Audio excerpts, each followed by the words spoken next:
Doesn't that make it special? I think it makes it great. It makes it so much more fun. Why do you think they run? Like I said, I think they run because they don't know. I think they're terrified by the performative behavior that you put on. You're theatrical in the way that you translate this stuff and the way that you teach this stuff on your YouTube channel. It's fun and it's cinematic and it's thought-provoking. Yeah, no, you're very generous. That's why I like you, Danny Jones, because you're very generous. I appreciate that. The thing that really draws me that I want people to understand is the souls of the people. Once you show them the reality, oh God, it's like you break open some kind of new portal and you're able to push the person through and it's like they come alive. And the basis of that are the texts. And the reason people are afraid is, this beautiful, beautiful thing that we have called ancient Greek, this mother who's so sexy. You have to really know what you're doing and have experience and training in the language. And all of our evidence from antiquity, I wouldn't just sit here and make up stuff with you, Danny. I wouldn't. All of our evidence from antiquity, that's what I handle, and people are afraid of that, right? People are afraid of that. So, good. That's why I'm going to show you today Jesus engaging in sexual, drug-induced cult with Mary. You're going to love it. You're going to love it. It's just a text. Right channel. Paired. I was saying, one of the things I put on the interview, misconceptions. People have misconceptions about me. They do. I don't have any opinions or judgments. I'm not selling you a theory. I have nothing. That's why Lady Babylon on YouTube is not monetized. I have a contract with the devil. Everybody knows that I'm open. I can't make a cent on this. So that scares people too. That does scare people. Yeah. And I think that's metalist that you do that. Awesome. Because explain why you don't want to bring money into this. Do you think that bringing money into the stuff that you're doing and kind of poisons the well? Yeah. Beautifully. I'll put that back on, but beautifully. I need to participate in this. Yeah. Because you just hit the nail on the head. You poison the well of inspiration when you sell it. The minute that you take that coin, the material loses its attachment to the reality by the quantum physics that they call the muse. Right? You have to keep that well pure. And that's why the devil's writing it into all the contracts. You can't get what you want. You can't get that esoteric knowledge. You can't get that vision of what is that quantum reality, right? Without the integrity. The Greeks said it this way in a chorus of furies. They said your greed stains your soul with the stench of ruin. So it's a process of, all of Greek religion is a process of purification. That mystery religion, those are all purifications. That's one of the pollutions, man, is that greed. So that's why I can't monetize Lady Babylon. I don't want to make any money. I'm not hooking. You know what I mean? It's brotherly. There's a lot of brotherly. YouTube smells like a brothel, doesn't it? A lot of brotherly. And that taints the material. The news isn't going to speak to you, baby. Sorry. Yeah. That's it. No, and you're not beholden to anything. You're not beholden to any sort of any institution, any university, anything like that. You're, like you said from last time, you're Ronin. You're completely detached from anything. Right. It gives me a freedom. Some of the stuff that I'm going to tell you today, some of the stuff that I'm going to bring you, is I could only bring you because I am not a professor anymore, and I am not in any academic institution. And sorry to interrupt. For people that maybe didn't watch the first episode, tell us your actual academic history. Just really quick, classics, PhD, right? Masters, of course, classics, but also bacteriology. Love it. Got a little molecular biology background. Love it. Lab work. Oh God, I love those heads. Brains. Give me brains. By the way, Dan, can I just say, you are setting up something gorgeous here, bringing people together to be able to look at this material and to be able to engage at this level. That's fantastic. That's better than journalism. That's the beginning of the end, man. That's oh God, I love it. So last time you were on here, the first show right? we did, Yeah, I made it you come clear in like that, like a that I bulldog. wasn't prepared for You're on video now, I'm conversation posting this, I'm not although I stopping. read your Say book hello and I listened to your whoever may podcast watch with this. Hamilton. My beautiful wife, how lucky In I the am. Seattle area, the job market is booming. Getting a business degree at WGU What are you doing, can be weirdo? life-changing. I finished my master's degree within a term. I was able to apply for jobs that I would have never been qualified for had I not had this I'm degree. obsessing. Learn more. I was gonna ask. But Oh, cool.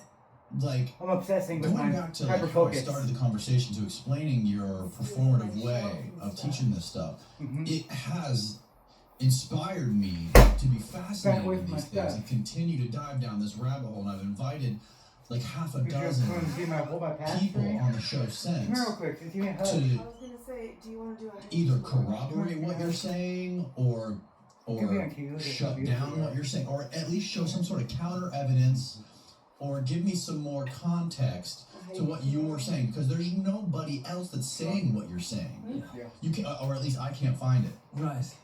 There wouldn't be. So, and that's like a common thread on this show. I will typically have people on here that will say something, right, Thank you.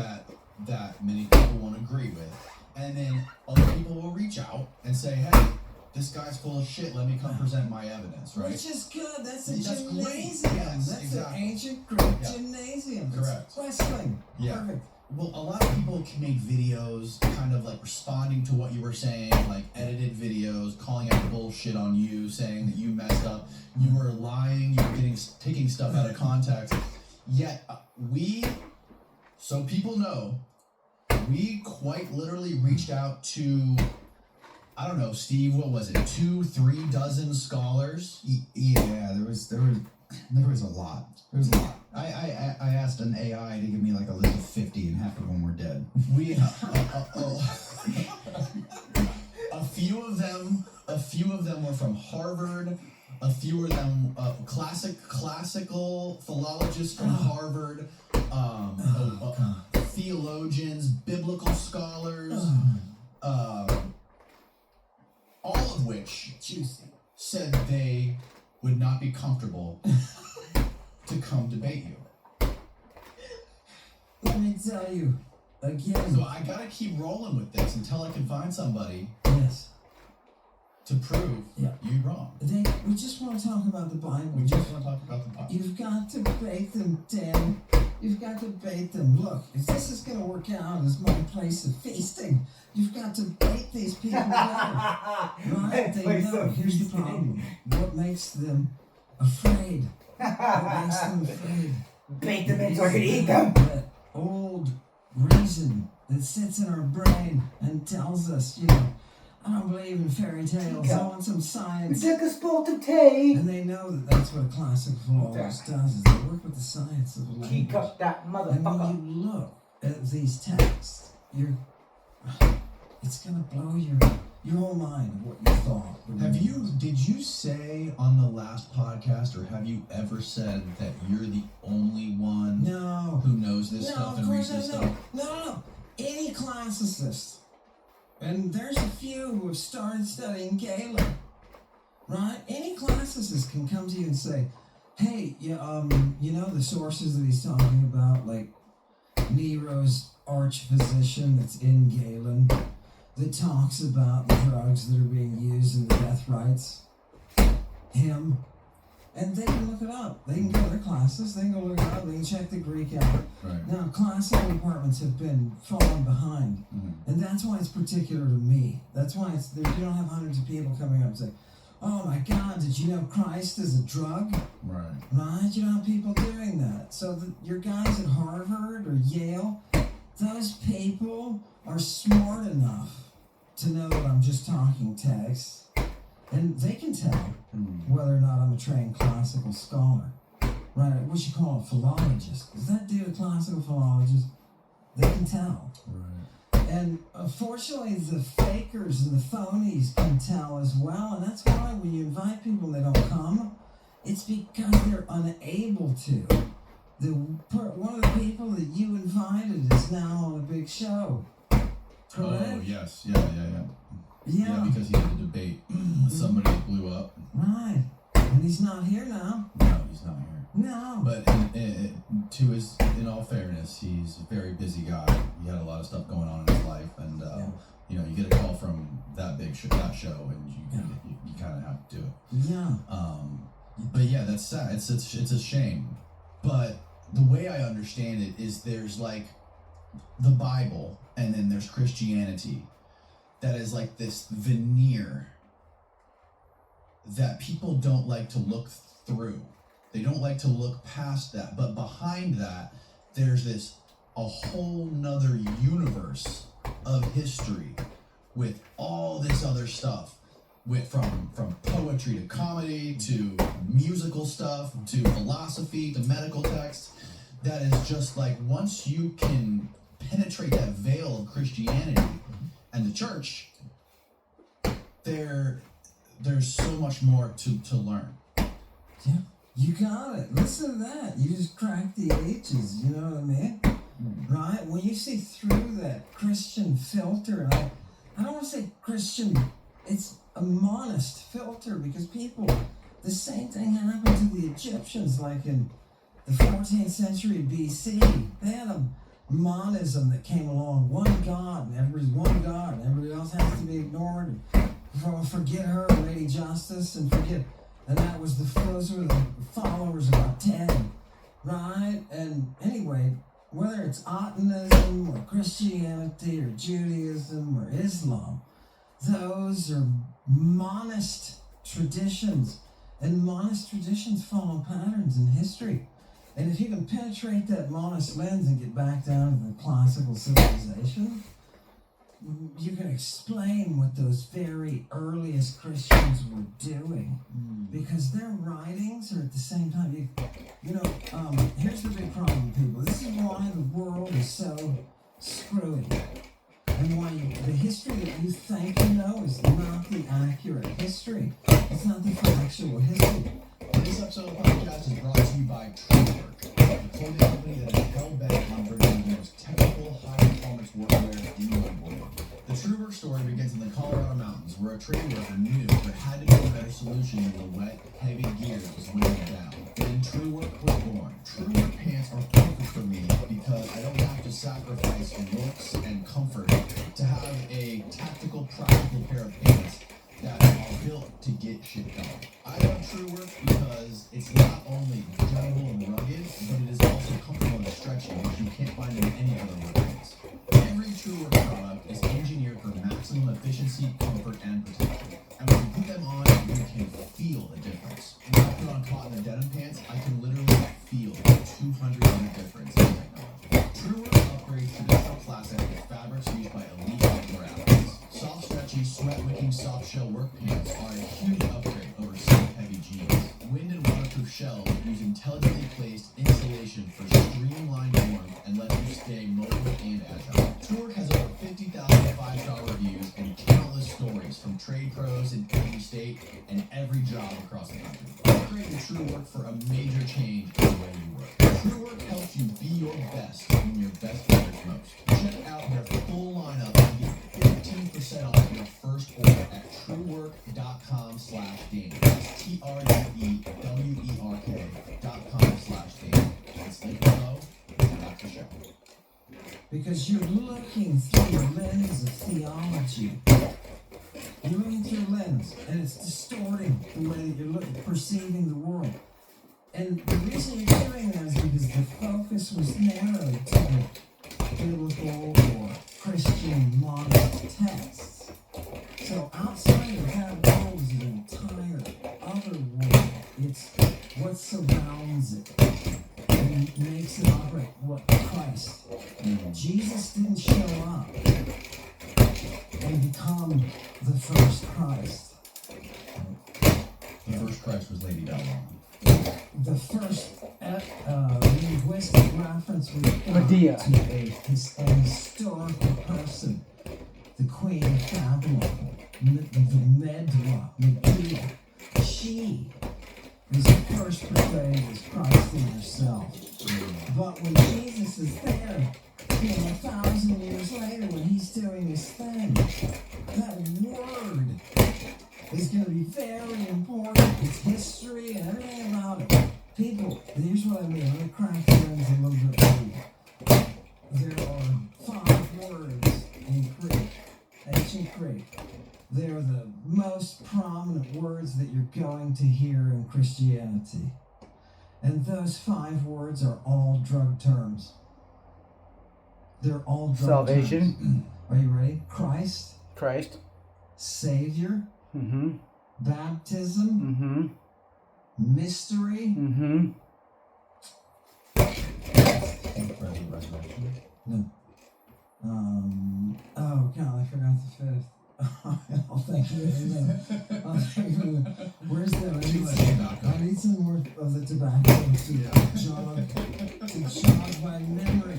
But all of those gospel. See, yeah. it works. Gospel. People don't realize that's the beautiful thing. Tobacco, yay. What is the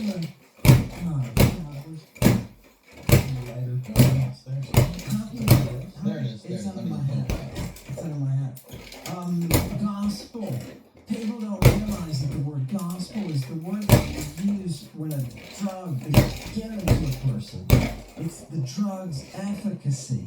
The gospel is what brings you salvation. The efficacy gospel. How beautiful is that? Remember, there's no clear delineation between drug use and religion and medicine. Those are all part of the same world. This is why we have prophets. Anybody knows, and this is what I'm going to rock the world with this. Are you ready? How can you say that? I'm not going to tax people. The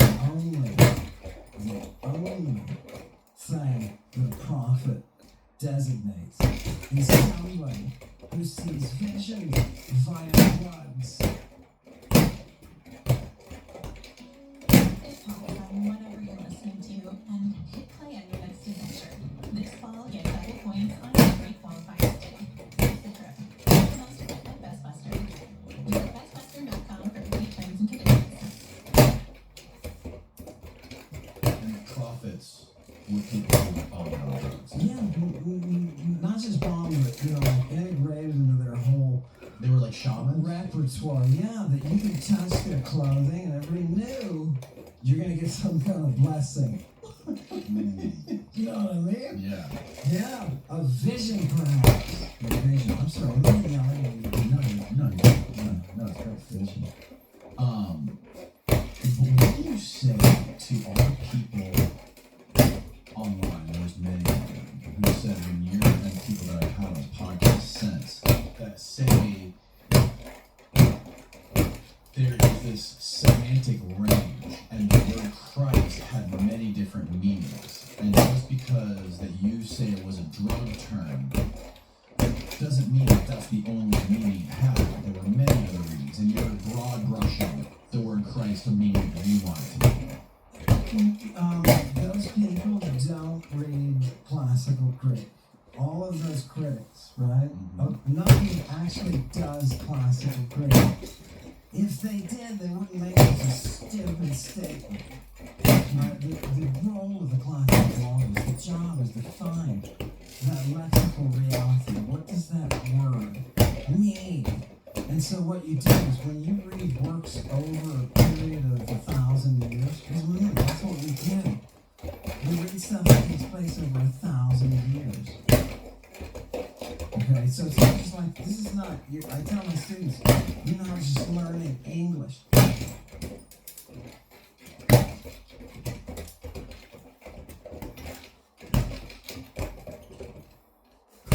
You're not just learning English, German, French. Right. You're learning over a millennium, 2 millennium. You're following the track of the Logos. You're tracking the arc of the Logos. Right? And that's why those terms like that, there's a whole physics behind it and whatnot. And the classicist is actually the privilege, if they're good of reading everything around, right, over 2,000 year span. Boom. And then when somebody comes to you with a text, Oh, God. for example, the Bible, right, you've got a broad context of where that thing sits and where the meaning has drifted or not drifted or augmented or changed, right, because that's what the meaning does. And that's why it's a semantic drift and whatnot. Right, the meaning changes over time. Yes, right, because they're living. They grow and they develop, they age and they die. Right? Language is living for anybody who didn't figure that out. What is the semantic drift of the word Christ? Yeah, it starts out as the bite. It's the bites of the fly. The gadfly. Fly, right? Which brings you the oestrus. Now, wait a minute. You say, stop, it's the culture. What are they using? They're using arrow poisons. When is this? What year? So, say late Bronze Age. Late Bronze, so that's Late Bronze what, Age. You could say like 1600 to 1000. Okay. Right? Just talk about that period of the Bronze Age, right? That's when all this tech is coming about. It's all coming through arrow poisons. The very words in Greek are what betray this. Right? In addition to all the references. Right? You can say Enochiah poison there. That's Black Sea stuff, baby. It's Black Sea stuff. And it's coming from combos of venoms, which is incredible. Right. Multiple venoms. Yeah, multiple venoms mixed together. And they're blending it up. Even the midwives are using it to deliver children. And the Medusa would shampoo the hair in this venom. Well, it said they carried the venom in their hair. I don't know if they still shampoo it, but I'd probably just oil it up. I've never had the pleasure of oiling up a Medusa, but you know, I can imagine, that hair is the container for the eos, they call it. Right. So do you understand why they had prophets and oracles?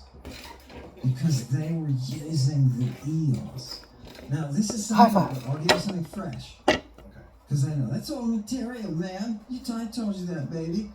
What's the fresh stuff? You know that rod? You know what I brought you today? No, go ahead. I have brought to you the rod of Hermes. Oh, God. It's like that guy's rod. Yeah, they knocked them all off. Alcibiades, those birds. Oh, I'm sorry. No, it's okay. Don't worry about it. Yeah, and anyway, the rod. Oh, God. This is something people don't know. The serpent. 2 serpents wound around a rod. Do you know what that... Copulation. No, God damn it, no. Well, I heard Ruck talking about this. Carl Ruck said, when you see a serpent copulate, it opens a portal to another dimension.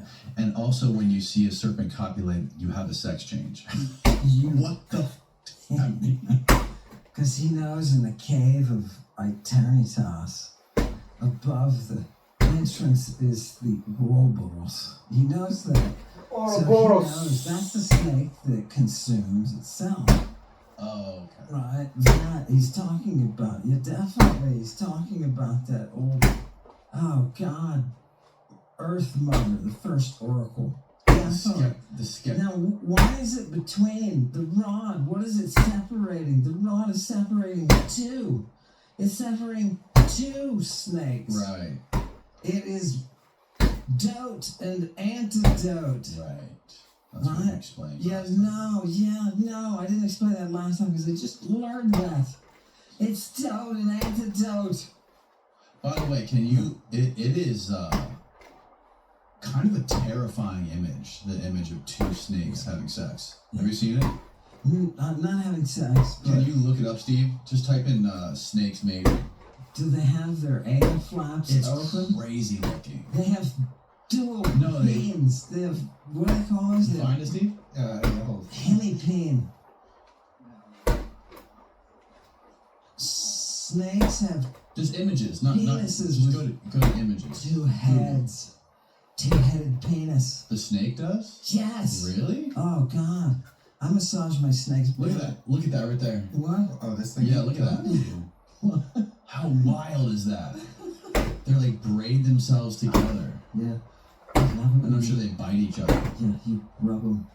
Oh, God. Look at the... Where's the hemipene? Show us. Give us. It's dual-headed. It's dual-headed. What does that mean when you see a snake? Look at that on the right. Yeah. Yeah, that's gorgeous. How crazy is that? I'm just man? enjoying snake. Yeah, we're watching Snake Run right now. I love that. It's a dance, huh? Watching a snake is like opening a portal to another dimension, Yeah. says Rock. Yeah, it's getting me going. That's for sure. Fantastic. Thank you, Dr. Rock. Appreciate you. So No, the no, semantic the semantic drift Yeah. of the word Christ. Yeah. Well, it is a grift. Starts in the A 2,000 fucking year That's the grift first on the time we word ever Christ, see the word really. Christ. No, it's the first reference to an individual who was from that period. It's a first reference to an individual. Yeah, who was Christ's day. And who is that individual? Medea. Medea. The oldest one that we've got. God, Danny. No, God, the this guy. concept. This fucking guy, Danny. How the fuck did he get a It's the show? first time we ever Fuck. see a okay, it's the earliest don't say it's the first. Okay, sorry. It's the reference to the earliest Christing historical person. Reference to the first time we see someone was somebody got Christed. Yeah. But was the term ever? Do we find that word anytime in literature earlier than that? Let's face it, eating healthy can be somewhat unhealthy on your bank account, but not at your local grocery outlet. Here we have hundreds of items we like to call NOSH, natural, organic, specialty, and healthy. Look for the NOSH sign and you'll find amazing deals on gluten-free, all natural, and all organic foods. You'll find great deals on plant-based foods as well. Stop by your neighborhood grocery outlet today and get your health and bank account back on the right track. Grocery outlet. Alright, just listen to Dr. Hillman. I get some water. Be right back. In literature earlier than that. Oh yeah, no. There's a whole bunch. There Like is? Euripides is earlier. That's a historical reference. Right, so that's a historian, a Greek historian. Remember, the Greeks invented history, right? And It's how all is Euripides language using stuff. the word? He's using it the same way. He's The same using way? it for a sex drug. Oh, okay. Yeah. No, it's never different from the fact that it's a drug. It's always. It's a always drug. a fucking drug, people. Right? It always is Yeah, a drug. Right. It's a new year, and maybe you want to build something yourself or be your own boss, like Steve, the faceless producer who wants to sell spaceman necklaces. This is true, Danny. I am faceless. Do you have some new ideas you've been kicking around? Shopify is how you're going to make that happen, and you should start now. With Shopify, creating your brand and getting your first sale is simple. No coding, no problem. With thousands of customizable templates, all you need to do is drag and drop. In minutes, your store can go from a blank canvas to a professional storefront that's uniquely you. And Shopify has powerful social media tools. Connect all your channels and turn those casual scrollers into paying customers with shoppable posts. Because let's face it, people are already scrolling. Why not make it work for your business? Shopify handles the heavy lifting, shipping, taxes, payments, and an all-in-one, easy-to-use dashboard. That means you can focus on what really matters, growing your dream into Oh, a fuck. thriving business. Commercial. So what happens if you don't start now? Will you regret it? What if someone else beat you to your idea? Don't let what-ifs hold you back. Your idea deserves a chance. Your future business will thank you. When you listen to Lady Babylon, Dr. Hillman's channel, it's not monetized, so you don't fucking hear a goddamn commercial ever. Shopify.com/. Because Dr. Hillman stands on business, son. Again, that's Shopify.com/Danny Jones to start selling with Shopify today. Shopify.com/Danny Jones. With Shopify, your first sale is closer than you think. So I don't, the only reason that people will say, Danny, you're being bamboozled. Right. Right? Everyone's saying that. How does this one guy come up with this thing that nobody else knows? You know why? Because I've read the medical literature. Right? The first time I saw it, it kind of excited me too. I was like, wait a minute, did that just say somebody Christed someone? Yeah. Surprised me. When is the first time it is... So, starting, it goes... Euripides talked about it before Medea. Yeah. And then... No, Euripides talked about it before the historian who wrote about Medea. Before the historian Before who he wrote. Got it. Yeah. Okay. Yeah. This is hard to navigate the history. We're talking about things that happened, and we're talking about when it was written It's about. over 2,000 years. Right. God, it's so confusing. Yeah. So, when is the first time the word Christ is used in a different way? That's not a drug term. It's never used in a different way. It's not a fucking drug term. I'm sorry. I gotta stop the F-bombs. I should put the hat back on. When did they start saying that it was something different? It was what did Dan McClellan say? Dan McClellan said it meant a revolutionary. When did that come about? When did they start saying it meant a revolutionary? There's never does. They're smoking a. Oh no, never mind. He said lay stakes meant revolutionary. Yeah, no, that's He the said- same. That's the same drug he's using, though. It's the same drug he's using, right? You put up a boundary. Here's what happens. You said in the very beginning, which is genius. There's you reach a point where Christianity took over the writing of the history and the analysis, the education. Mm-hmm. And when they did, you lost something, right? We're looking at that, but we haven't penetrated yet that lens. That's still theology. Yes. That you're getting. It's always a Christ thing. But So it's always a Christ the thing later- until the church. Yeah, until it becomes a tradition in the church. Right. And then they define what this thing is. It's fantastic. Okay. So And Bible scholars wouldn't know this because Bible scholars don't read medical texts. No. They don't read philosophical texts. They stick to the Gospels. I can bring any Bible scholar in here, and I hope this doesn't scare you away. Because I'm waiting. I'm so hungry, Daddy. I'm so hungry. This is an open invitation for anyone, and I think it would make it better if we got two Bible scholars in here to debate you. So it's 2 verse 1. The table's a little lopsided. Do it once.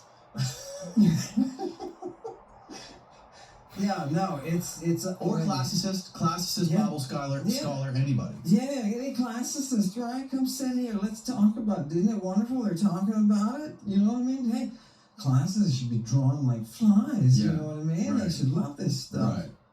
Yeah, classicists. Is there any reason they would be afraid to do this? Not in the aspect of getting things wrong or getting quote unquote steamrolled by you, but like, would they get any sort of backlash from the universities, or they like lose tenure for engaging with you and talking about this stuff? Traditionally, I don't know about the atmosphere right now, but traditionally, classicists don't mingle with biblical scholars. Right. Why? I'm talking about another classicist. Because it was their text, right? And they don't want people saying things about their texts. You could get yourself in big trouble if you start talking about what's in there, right? You can. It's very easy. I'm telling you, there is stuff. I'm going to show you today, a new one. You guys are going to love this. Oh God, eat my. Galatians says Jesus Christ. It's alive. That's what he told Mary on the mountain. Eat my cum. Yeah, in the woods. He took her out in the woods. Yeah.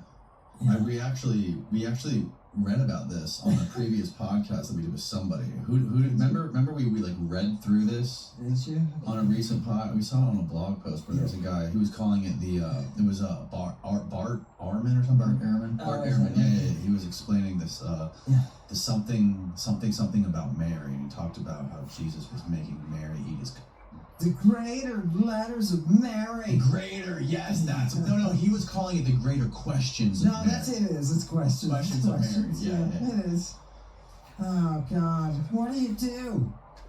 It's a clear reference, and by the way, it's one thing I can do is I can unlock for you the fact that when Jesus talks at that moment about bringing the woman from his side, people always think, and you get back to Eve. There's a cougar in the neighborhood. In the Septuagint, which was how I better not leave the door open. if not a Hebrew, whatever he was. And when you think about what he did when he said he brought a woman out of the side, is a process of, I can show you the text, is a process of sexual activity and engaging the flanks. Have you ever engaged a woman in the flank? Oh, do you understand what I'm saying? You put that energy into the flank. Boom! Bring it from both sides. Shoot it right in there. Both sides? Yeah. Boom! You shoot it right in. You know what I mean? And it's the sex cult. That's the thing that's so cool about this is everything sex cult stuff. Yeah.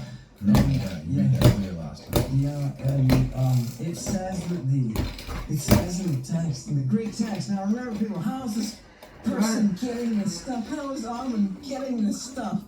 It's just text out there in Greek. You getting that now? And you can look at these people, and this one says something beautiful. This one says something beautiful. It says the kids were afraid of the drugs.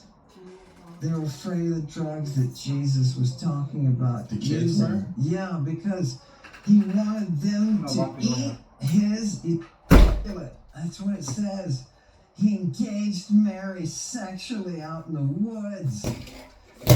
And then he said, you've got to eat. You've got to eat my alcohol.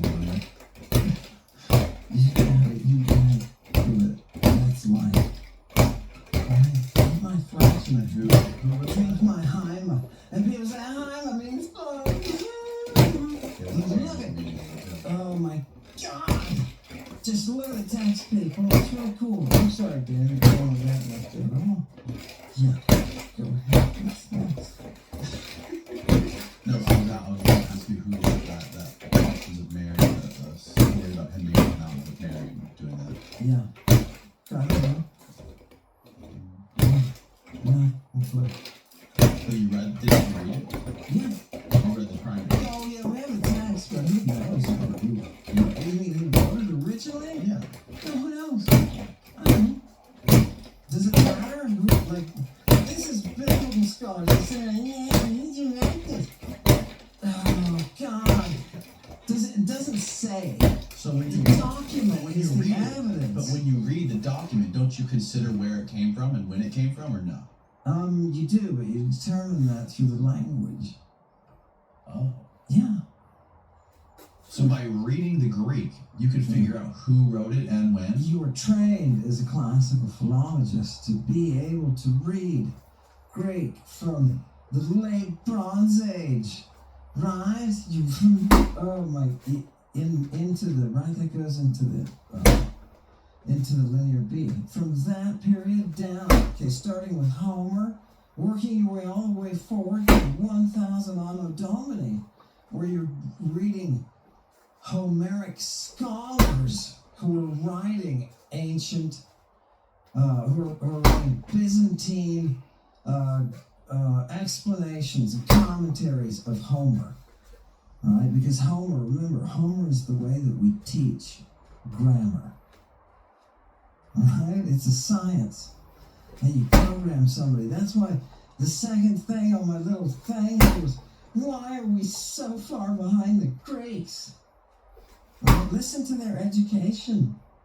It's music. It's in 3 branches. Music, grammata, grammar, and gymnasium, where you and I are going to get naked together.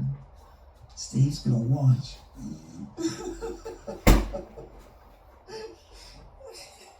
And what's the gymnasium? Yeah, I'm telling you, we're gonna get naked together. Okay. And With the candles. No, And the candles. Bible. We got no. the Bible. Well, no, we don't need the Bible We then. need the Bible if we're going to do Not that. the gymnasium. Okay. Not the gymnasium. We're gonna get naked and we're gonna get oiled up. Mm-hmm. And you and I are gonna slug it out. And Wow. we're gonna put some bands on, Okay. right, to prevent any serious damage. You know what I Oiled mean? up, butt naked, Yeah. boxing, Yeah. MMA, And- ancient MMA. Right. Wrestling. We're gonna practice submission and taking somebody down and submitting them. So their education, the standard Greek education, is 1/3 music, 1/3 grammar, the spoken language, and 1/3 MMA. Yeah. No math? It's part of, believe it or not, part of MMA. The math is part of MMA? Yeah, you got everybody sitting in the stands. You know what they're doing? They're reading Pythagoras, baby. Right? These are Greeks, man. Where do you think libraries come from? They didn't come from any civilization but one alone. That was the greatest language, the most complex language. And everybody's sitting looking at the. Can I just say? Everybody's sitting looking at the pyramids. Oh God! Big deal. Big deal. The pyramids? The pyramids. Not impressed. Not impressed. Why? Rocks, piled upon rocks by a bunch of sweaty slaves. And do you understand why we can't figure out how they built the things? Because they weren't smart enough to develop a language that would allow them to describe it, to hand it down to us. If you read anything, any sort of translation from Egyptian, read it. I had to read the medical stuff, right? Because I was looking at their technical level. You read the Book of the Dead, man. You read by the way, the whole Middle Eastern thing too, all you scholars out there, and the Middle Eastern thing, you know that language is garbage. What language is You that? know, it's all of them. The Assyrian, the Akkadian, all of them. Now, the Assyrians had a little bit of medicine. That was it. Right? Read the Epic of Gilgamesh. Oh my God! Listen, I already set this up. What is the Epic of Gilgamesh? That's written in Sumerian? Yeah, there's several Sumerian, Babylonian, Akkadian, I think is in there. Mm-hmm. Right, Middle Eastern languages we're talking about Gilgamesh. They got it from the library of Ashurbanipal, right? Which is mostly a bunch of laundry lists. Anyway, the master work that they came up with was this Gilgamesh, and I just want to read to you. What I'm going to do, audience, this magic trick that I'm going to do, is I'm going to flash before your eyes two things. The first thing is Gilgamesh, and the second thing is Aristotle. Oh God, this guy's gonna totally bash us. Yes, Timmy. That is the purpose. Do you want to hit the lights for us? You want to I think I should can we? do it. Okay. This day on which Enkidu dreamed came to an end. Yeah, and he lay stricken with sickness. One whole day he lay on his bed, and his suffering increased. He said, Gilgamesh, the friend on whose account he had left the wilderness. Once I ran for you, but he's on some kind of delusional fevers here. For the water of life, he's going for the water of life. And I now have nothing. A second day he lay on his bed and Gilgamesh watched over him. But the sickness increased. A third day he lay on the bed. He called out to Gilgamesh, rousing him up. Now he was weak in the eyes, his blind with weeping, and 10 days he lay there suffering. Crazy, oh my God, does this ever stop? And Gilgamesh wept over Ego, but he finally died. I'm so happy. Right? Right? Okay, now think about the language that it takes to express that. Just linguistically. Right? Do you hear the repetition? Do you hear it's very simple verbs, very simple actions? It's very, repeated. Languages that don't have many words do that. They use repetition as a crutch. Right. Think of it as like a kid developing his speech, developing his ability at speaking. Okay, now let's fast forward to Greek and let's compare it. This is Aristotle. Harmony is celestial, since its nature is divine, noble, and wonderfully wrought. Being in its operation naturally quadripartite, it has two means, arithmetic and harmonic, and its parts and magnitudes and excesses are manifested in conformity with number and equality of measure. 4 melodies are given their form in the range of 2 tetrachords. What the fuck does that mean? Oh, do you feel as dumb as I do? Yeah. It turns into huh. After a while, it turns into huh. Mm-hmm. Okay, that's Aristotle. Right? If you look at what he does with the language, it's miraculous. It's like watching a gymnast with a routine. Right. They're just able to reach out into the ether and grab something and pull it in. Oh, God. Oh, you know. In the beginning, God created the heavens and the earth. And the earth was tohu wabohu. Are you going to say what? Tohu wabohu is the Hebrew. Right? It's not the original. The Greek is oratos and akataskelastos. Those are two very different terms. Very, very different. And the Hebrew can only translate them into empty and empty, because Hebrew only has 7,000 word vocabulary, dude. Right? So as you're looking at languages, as you're looking at people who are analyzing those languages, realize what you're dealing with. Languages are not all the same. They're not. And I'm sorry, but Mother Greek is just sexy, naughty. You know what I mean? Poetry, such naughty poetry. So you're the only person on this earth, on this planet, that says that the Septuagint was an original Greek. Am I the only one? Is there anyone else? Yeah, there is. There is? Yes. Yeah. Who? He's dead. Does that count? Kind of, I guess. Okay. Maybe get like a half a point for that. Who is he? Oh, John Scarborough. No. He's dead longer than that. He was a scholar of Greek, grammarian, like they used to grow. Right? These are the guys who started everything. Because the language, you can't go where the language has to lead you there. Yeah, and he said, hey, Origen, who's Christian, right? His name is Africanus. Oh, Africanus, yeah. Yeah. He's the only other one. He's been dead a long time. He said that a portion, right, of the Septuagint at least, there's no way it's a Hebrew. Do you know what portion? It was several books. Yeah, Daniel. He uses examples from Daniel and from Genesis. Now, so we had Gad Barnea on here, and he was trying to explain to me, Steve, he said it was like Jewish Greek. Yeah, I wonder if it was that Keon Greek, but he doesn't say it was. Yeah, I wonder. He doesn't say that. He just says it was Jewish Greek. Okay. That doesn't exist. Jewish Greek. He should know that. It doesn't exist. There's no Jewish Greek. What is Jewish Greek? What do? You take all the Jewish... Can we play the clip, Do you Steve? take Jewish authors and throw them...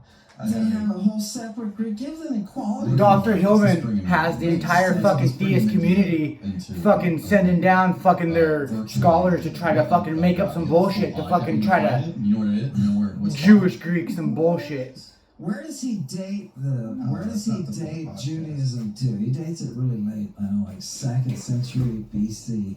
I'm not sure, but he did say that the Septuagint was Hellenistic, and he said that he believes it was written in the same time frame as... He said that translation happened within, I might look this up, but I want to say within 30 years, 20 or 30 years, he said. So these things that was, you know, around the same time, or, you know, it was still Hellenistic. I don't know what you're saying. We're gonna have to listen to him. If you can find it, Steve. I have this clip right there. Where he's Oh, you talking have about- the clip? Yeah, that's what it is. That's the clip. Now, another really important point that a lot of scholars miss is that the Septuagint is not Greek as such. It's not Greek. It's for people who are new to this stuff, can you explain what the Septuagint was? So the Septuagint is this translation of, especially of the Torah, of the first 5 books of the Hebrew Bible into something that is Greek related. And the reason I'm saying Greek related because it's not actual Greek. It's Hebrew. It's Jewish. It's Hebrew. It's kind of like Oh my God, because it doesn't exist. So I come from classical studies, and so I studied classical Greek for a long time. And so for me, coming and reading the Septuagint or the New Testament, which is a complete extension of the Septuagint into its language, it's almost shocking. It's almost he's making enough to coming from classical Greek or to read the Septuagint because it's not. In some ways, even if it seems to be right. Some of the terms that it's using don't make sense in Greek. Really? The Hebrew term behind it.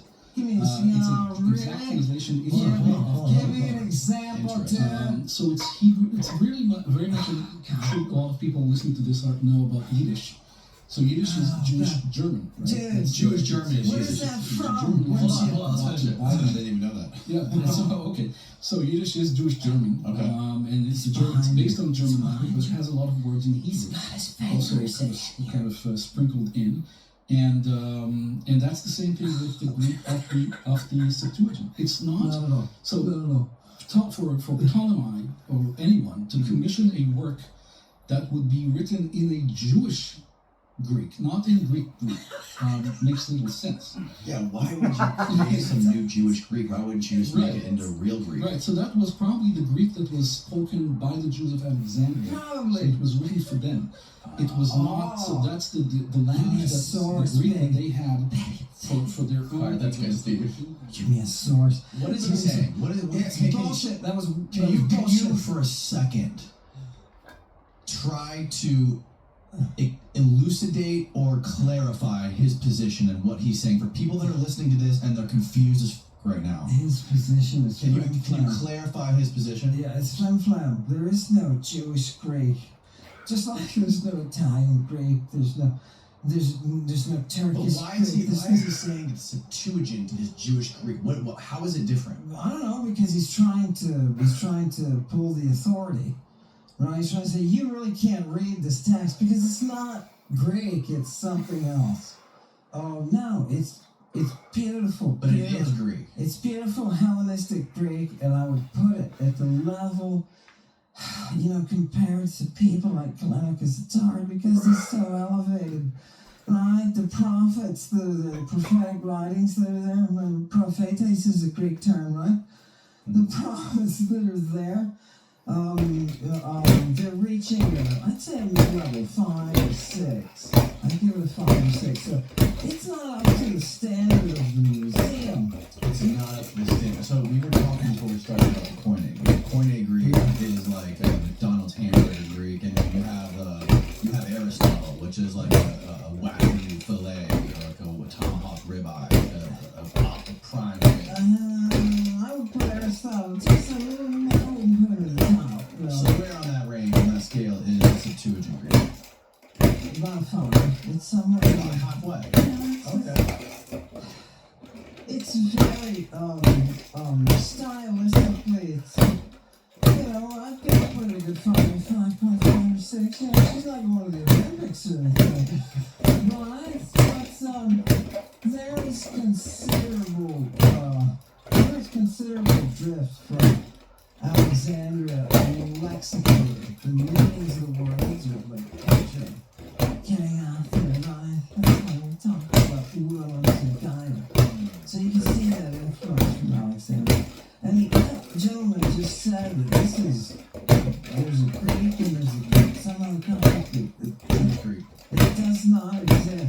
besides this, if you You don't learn about Jewish Greek in classical program.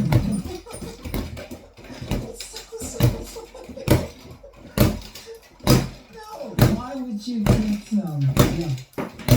why would you get Jewish people writing things in Greek if they have the same language that this whole book was made up of? They're no, it's gorgeous. It's gorgeous. Classic Greek. Yes. Okay, so we can kind of apply that to today, right? So a great analogy would be like English. English is English, right? But then you have American English and UK English, right? We don't really differentiate that, but there is a difference, especially in the written words like color, C-O-L-O-U-R versus America's C-O-L-O-R. They put a lot of O-U's in there. For instance, aluminum is our word, but aluminum. Yeah. So it's not quite wait, you're halfway there with that, because that's what I like to do differences, right? Do you feel tired all the time, struggle with brain fog, or get aches and pains more than usual? These are signs of something deeper than aging, and it's called oxidative stress. It happens when your body is overwhelmed by unstable molecules called free radicals that can damage your cells. Normally, antioxidants keep these molecules in check, but things like pollution, poor diet, stress, and lack of sleep can cause free radicals to pile up, making it harder for your body to fight back. That is why I take Clean Being by Versa. It's packed with ingredients shown to cross the blood-brain barrier and lift brain fog, reduce oxidative stress and inflammation, relieving joint and muscle pains and also improving skin and hair. After taking Clean Being for years now, I can confidently say I feel sharper and far less drained at the end of the day. I experience way less inflammation, I sleep better, my skin is clearer, and I know it sounds crazy, but it's actually improved my vision. Plus, Versa publishes third-party testing for each batch they produce, so you're guaranteed to get exactly what you're paying for. Click the link in the description or head on over to ver.so/Danny to get 15% off your first order. Again, that's ver.so/Danny for 15% off your first order. It's linked below. Back to ship. That's one level of how language can change and evolve, right? It's through dialect. I'm talking at a deeper level with the lexical capacity of the language. What is the language able to describe? And the difference between Koine Greek and some kind of gorgeous Attic state, like Aeschylus, is a drop in its lexical complexity. Right? It's a dumbing down. Koine is a dumbing down process. And Koine can happen across dialects. Think of it that way. It's like a virus, dude. Once you've been affected with Koine, you're in trouble. And the Greeks try to revive their own standards back up to 5th century Athens. Because that's when Greek is its most elegant. 5th century. Yeah, when all that democracy stuff's going on, and all the tragedy, comedy, and all that kind of stuff. All the civilization is happening, and development. This all started as I said, I wouldn't put Aristotle at the top, right? Because there's the Aeschylus. I put him at the top, and he's using this old Dorian chorus. And it's like, God, it's a beating heart of civilization. Once you penetrate that longest film, it obstructs your vision and release the reality of the actual history. That's why I tell people, you don't know history, you don't get it. You can ask a Christian today, and I intend to do this to anybody today that comes to us, to tell me what the Christ is. I already know what they're going to say, and I already know how to write it down.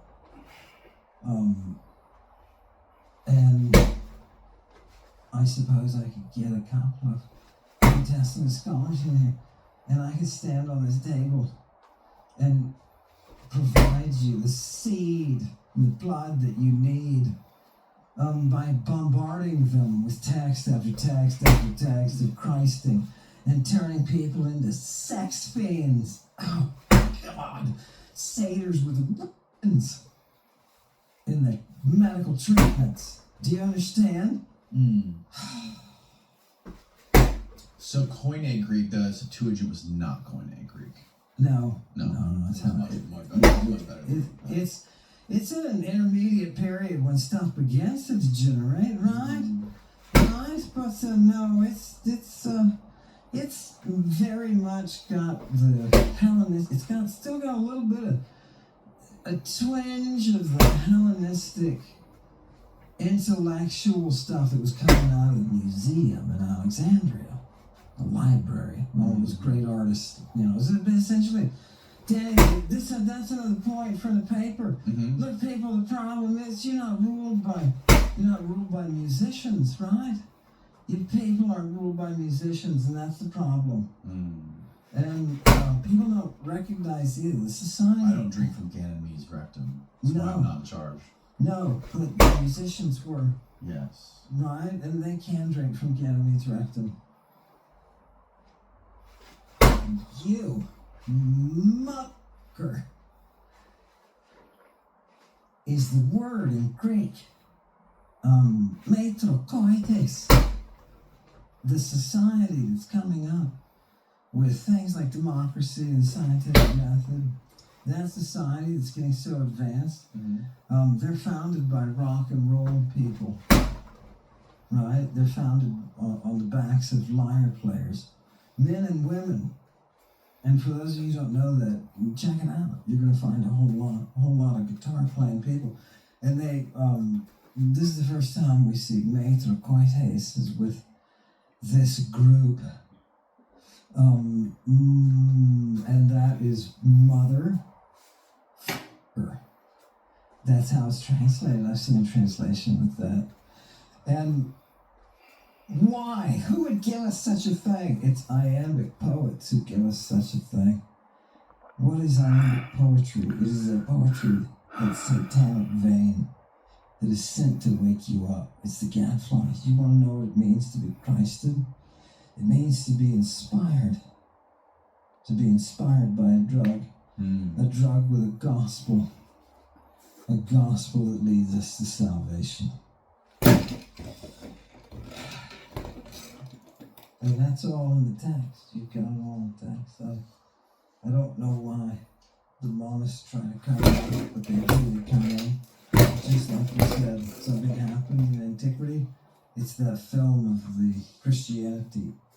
That's what you're doing. You're inspiring a new generation of time travelers to go back and excavate the truth of antiquity and what was going on, the mysteries, the drugs, the sex, the pharmacon, everything.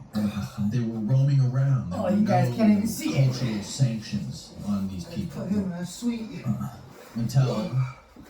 Until the Christians come along and make laws, right, in order to manipulate and to control and seize the states. Libanius tells us this. Says those goddamn Christians, they've broken onto the estate and they're claiming we're violating the laws by burning this incense. You've got to get rid of it because fumigation is a big thing.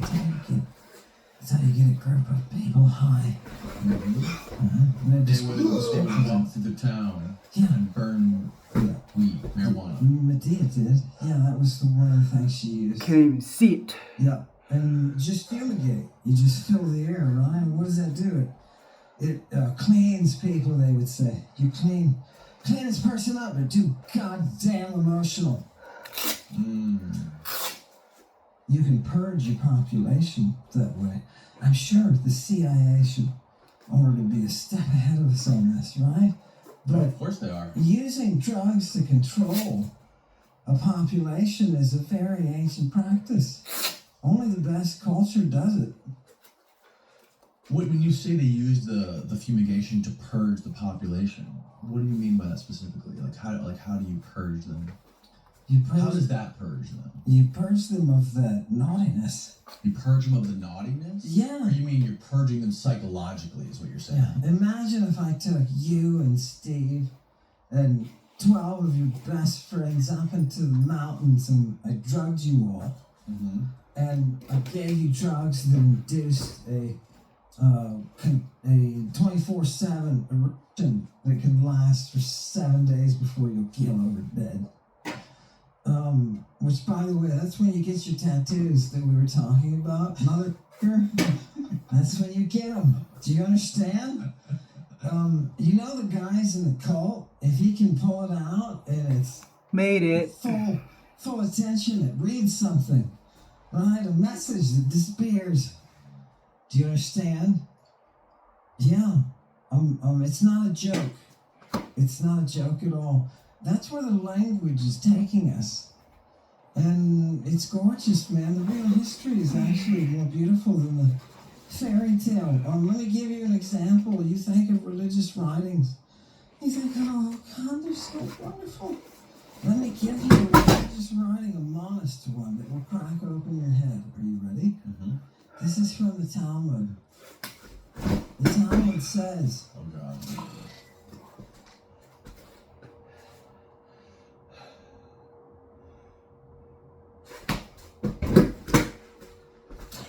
Why were the Jews not Christians? why were the Jews not Does Christians? that make sense? Why weren't the Jews Christians? If Christianity revolves around this figure on the cross who was Jewish, Yeah,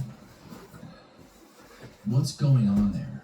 because the gangsters, he ran afoul of gangsters. He wasn't the main hotshot.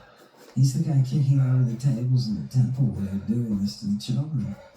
Mary with her fingers in the temple, her purple fingers in the temple, feeding from the angels. Everybody knows that. Now, what did you think? Could I take away the thought that there were angels people? You thought they're flying. Why do you? Oh my God! Your modern culture. Why the hell are we so stupid? Why the hell are we so? Why do we buy the fairy tale so quickly?